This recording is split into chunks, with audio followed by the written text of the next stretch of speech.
saya pribadi belum siap. Siap. Belum. Ikut pemerintah. Vaksin itu mestinya kan ada semacam penelitian sampai 3 kali kan ya. Nah, ini kan cuma 2 kali. Mestinya kan sampai 3 kali. Nah, mestinya di situ mestinya. Nah, misalnya nanti yang 3 kalinya itu tidak ada apa-apa, siap. Biar terhindar dari corona. Pernah dengar ada orang yang divaksin, beberapa hari kemudian dia sakit.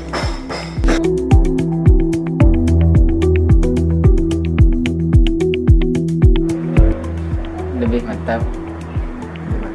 Kalau saya pribadi tidak mau kalau itu. Belum mau. Ya, semakin yakin. Mungkin bagi beberapa orang mungkin siap menggunakan, tapi kalau saya tidak.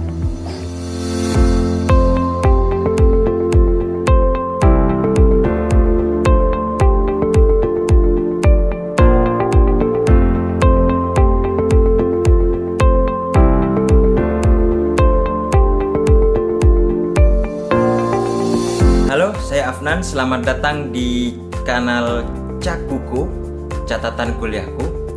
Kanal ini saya buat khusus untuk merefleksikan materi kuliah yang saya ikuti.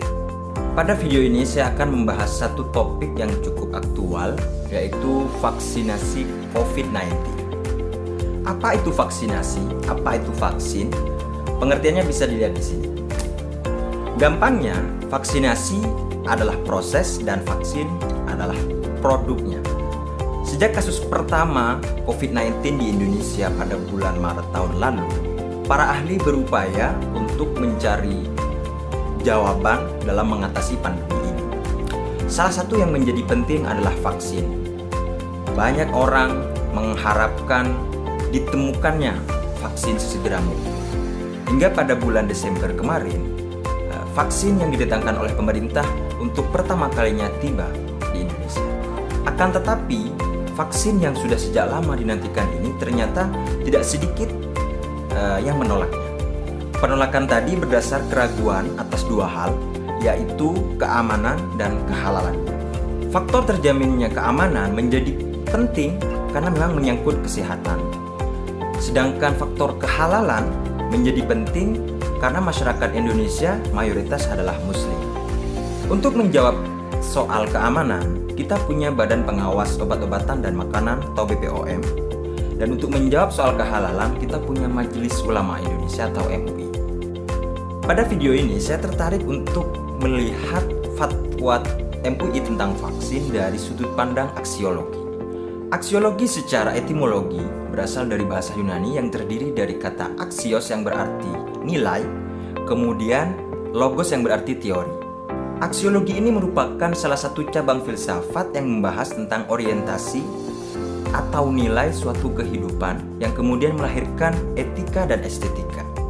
Jika kita berbicara tentang aksiologi, tentu tidak akan terpisahkan dari ontologi dan epistemologi. Ketiganya ini merupakan pilar utama dalam kajian filsafat.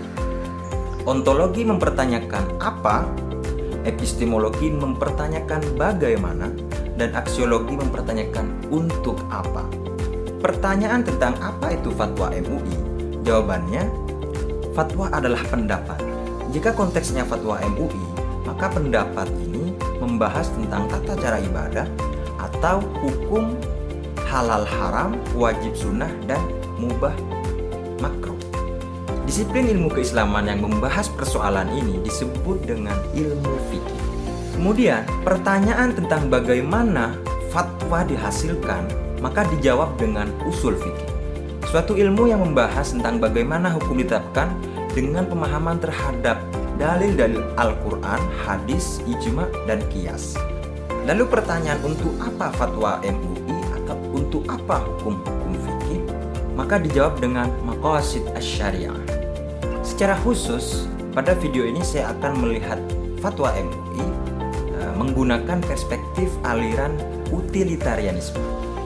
Aliran ini merupakan turunan dari filsafat moral atau etika dalam aksiologi. Bentham sebagai pelopornya berpendapat bahwa manusia memiliki dua orientasi yang berdaulat, yaitu kemanfaatan dan penderitaan. Bagi utilitarianisme, sebuah tindakan dinyatakan baik jika tindakan tersebut menimbulkan kemanfaatan yang sebesar-besarnya bagi manusia yang sebanyak-banyaknya. Nah, sekarang pertanyaannya, bagaimana fatwa MUI dilihat oleh utilitarianisme? Maqasid Asy-Syariah yang merupakan salah satu landasan dalam penetapan fatwa MUI sangat menekankan kemaslahatan. Kemaslahatan ini diwujudkan dengan penjagaan terhadap 5 aspek. Yang pertama, hifdzuddin, yaitu menjaga agama. Kemudian yang kedua, hifdzun nafas, menjaga jiwa. Yang ketiga, hifdzun nasl, menjaga keturunan. Yang keempat, hifdzul mal, menjaga harta.